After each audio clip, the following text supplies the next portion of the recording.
Hello! Good morning. Welcome back to my channel. ఎలా ఉన్నారు అందరూ?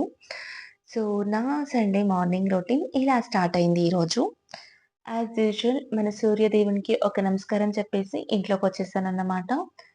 అండ్ కంటిన్యూయస్‌గా 2 మంత్స్‌గా నేను కన్సిస్టెన్సీగా వర్కౌట్ చేయడానికి ట్రై చేస్తున్నా. ఎర్లీ మార్నింగ్స్ ఎంత లేట్ అయినా కూడా 20-30 మినిట్స్ వర్కౌట్ మీద ఇంట్రెస్ట్ పెడుతున్నా. బాడీలో కొంచెం ఫ్లెక్సిబిలిటీ చేంజెస్ వచ్చాయి గానీ, ఇమ్మీడియేట్‌గా వెయిట్‌లో ఏ చేంజ్ రాలేదు. బికాజ్ డైట్ అయితే ప్రాపర్‌గా చేయడం లేదు. ఇక మీద దాన్ని కూడా ఫాలో అప్ చేయాలి. అండ్ ఈరోజైతే మీల్ ప్లానింగ్ ఉంది. కానీ ఇక్కడ ఏం చేయడం లేదు బికాజ్ వెజిటబుల్స్ ఏది నేను ఈరోజు తెచ్చుకోలేదు. ఇంట్లో ఉన్న బ్రింజాల్‌తోనే వాంగీబాత్ చేద్దాం అనుకుంటున్నా. అమ్మ వాళ్ళకి కూడా ఎత్తంపియాలి. లైక్ అప్ప ఉన్నారు గాబట్టి వాళ్ళకి కూడా ఎత్తంపియాలి. అండ్ నేను కిచెన్‌లో వంట చేస్తూ ఒక చిన్న టాపిక్ గురించి డిస్కస్ చేయాలనుకుంటున్నా. నాకు తెలియదు ఎంతమందికి ఇది కనెక్ట్ అవుతుందని. మోస్ట్‌లీ ఎంతమంది విమెన్స్ చూస్తున్నారు, ఎంతమంది మెన్స్ చూస్తున్నారు నాకు తెలియదు. కానీ ఎవరికైనా ఈ టాపిక్ కనెక్ట్ అయితే నాకు కామెంట్‌లో చెప్పండి. సో దట్ నాకు హెల్ప్ అవుతుంది. ఏంటంటే విమెన్‌కి ఫినాన్షియల్ ఇండిపెండెన్స్ ఇంపార్టెంటా? లేక ఫినాన్షియల్ ఫ్రీడమ్ ఇంపార్టెంటా? అని నాకు ఆలోచన వచ్చింది. ఎందుకు అంటే financial independence is totally different from financial freedom. ఎందుకు ఈ మాట చెప్పాను అంటే, కొంతమంది విమెన్స్‌కి ఔట్‌సైడ్ పని ఎర్న్ చేసి ఫ్రీడమ్ ఉంటది. దాన్ని ఫినాన్షియల్ ఇండిపెండెన్స్ అని అంటారు. కొంతమందికి ఆ ఆప్షన్ ఉండదు. సో, వాళ్ళకి ఫినాన్షియల్ ఇండిపెండెన్స్ లేదని చెప్పొచ్చు. కానీ ఫినాన్షియల్ ఇండిపెండెన్స్ ఉన్న ప్రతి ఒక్క విమెన్‌కి ఫినాన్షియల్ ఫ్రీడమ్ ఉండదు. ఇండిపెండెన్స్ లేని ప్రతి ఒక్క విమెన్‌కి ఫినాన్షియల్ ఫ్రీడమ్ లేదు అని చెప్పను. నాకు తెలిసి ఈ టాపిక్ కొంచెం అటు ఇటు కన్‌ఫ్యూజింగ్‌గా ఉండొచ్చు. నేనొక క్లారిటీ ఇస్తాను. ఈరోజు ఈ వంట చేసిన తర్వాత కొంచెం కాఫీ తాగుతూ ఔట్ సైడ్ అన్నమాట. అప్పుడు మా ఆయనతో ఈ డిస్కషన్ వచ్చింది. అందరి హస్బెండ్స్ మీలా ఉండరు. బికాజ్ నేను ఏం ఎర్న్ చేస్తున్నా, ఎందుకు స్పెండ్ చేస్తున్నా ఎప్పుడు మీరు క్వెషన్ రైజ్ చేయలేదు. కానీ మీకు తెలియకుండా నేనేది కూడా స్పెండ్ చేయలేదు. సో, మనిద్దరి మధ్య ఆ క్లారిటీ ఉంది. అందరికీ ఇలా ఉండదు అని చెప్తూ ఉంటే నాకు ఈ డౌట్ వచ్చిందన్నమాట.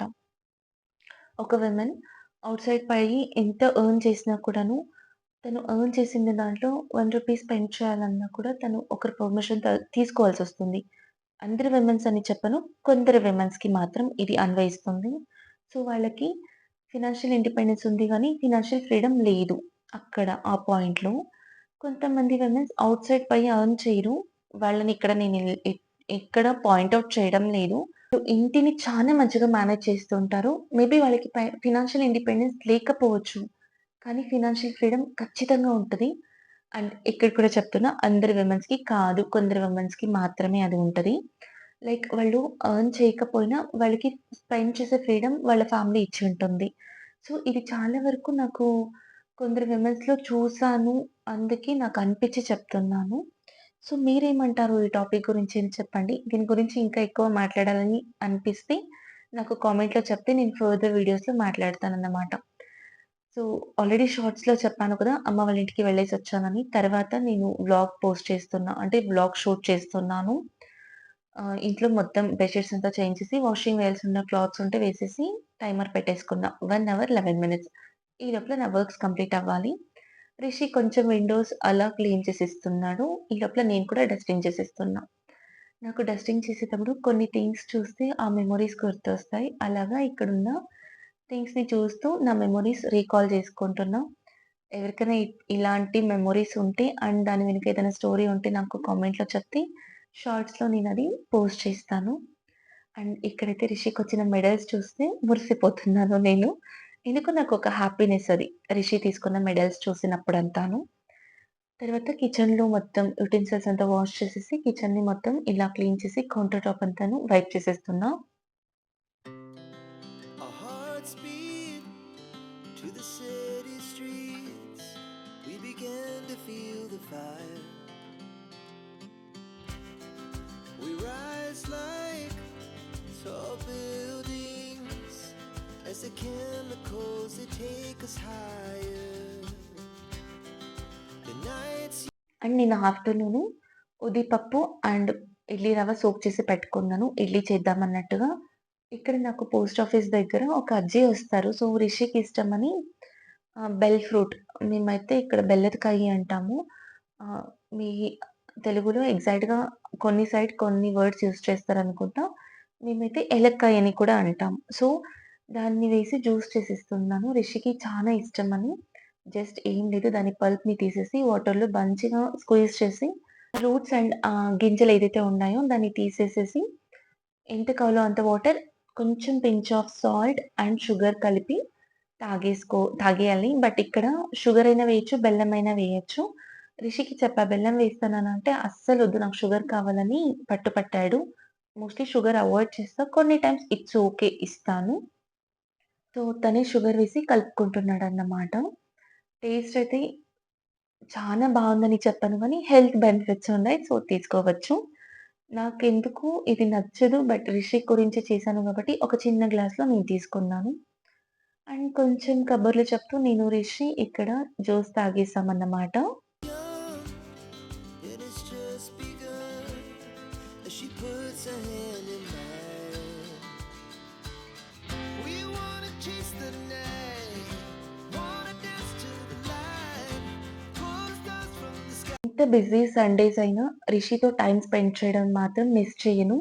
ఇక్కడ మేమిద్దరం బుక్ క్రికెట్ ఆడామన్నమాట. ఈ గేమ్ మీలో ఎంతమందికి తెలుసో చెప్పండి. సో, దాని గురించి కొంచెం ఇక్కడ డిస్కస్ చేసుకుందాం. అండ్ రిషికి ఎస్ఏ 2 స్టార్ట్ అవుతుందని చెప్పాను కదా ఎగ్జామ్స్. సో, దాని గురించి ప్రిపరేషన్ చేసుకుంటున్నాడు. అండ్ చూడండి ఎన్ని ఎరేజర్స్, ఎన్ని పెన్సిల్స్ పెట్టుకున్నాడో ఇక్కడ. ఏంటిది? 1, 2 sharpness with 2 scales. 2 okay. scales. అమ్మ 1, బాబోయ్! 2, పెన్సిల్స్ ఏంటి నాన్న? 3, 4, 5, 6, 7, 8, 9, 10, 11. చిన్నప్పుడు మేము ఈ పెన్సిల్స్‌లో రాసేవాళ్ళం. ఇప్పుడు నువ్వు చూస్తే ఎన్ని 5 సో, రిషి అంతా ప్యాకింగ్ చేసుకుంటున్నాడు. నేనైతే ఇలా మట్టి కుండ బయటకి తీశాను లాస్ట్ ఇయర్‌ది. కొంచెం దీంట్లో వాటర్ సోక్ చేసి పెడదాం. సో, ఏదైనా బ్రేకేజ్ ఉంటే తెలుస్తది. లేదు అంటే దీన్ని ఈ ఇయర్ వాడుకుందాం అన్నట్టుగా ఇలా వాటర్ నింపి పెడుతున్నాను. దీన్నైతే తాగడానికి యూజ్ చేయను గానీ just for checking purpose. And రిషికి మాత్రమే డిన్నర్ చేయాలి. సో, ఉప్మా చేయమన్నాడు.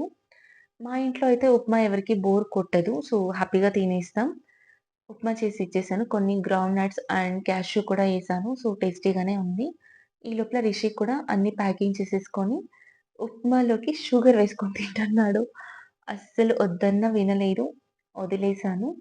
తర్వాత కిచెన్ మొత్తం క్లీన్ చేసేసి నెక్స్ట్ డే ఇడ్లీకి పిండి కూడా వేసి పెట్టేసాను. నేనైతే వాటర్ బాటిల్ క్లీన్ చేసేటప్పుడు హాట్ వాటర్‌లో లెమన్ వేసి ఇలా క్లోజ్ చేసి పెడతాను. ఏదైనా జర్మ్స్ ఉన్నా క్లియర్ అవుతాయన్నట్టుగా.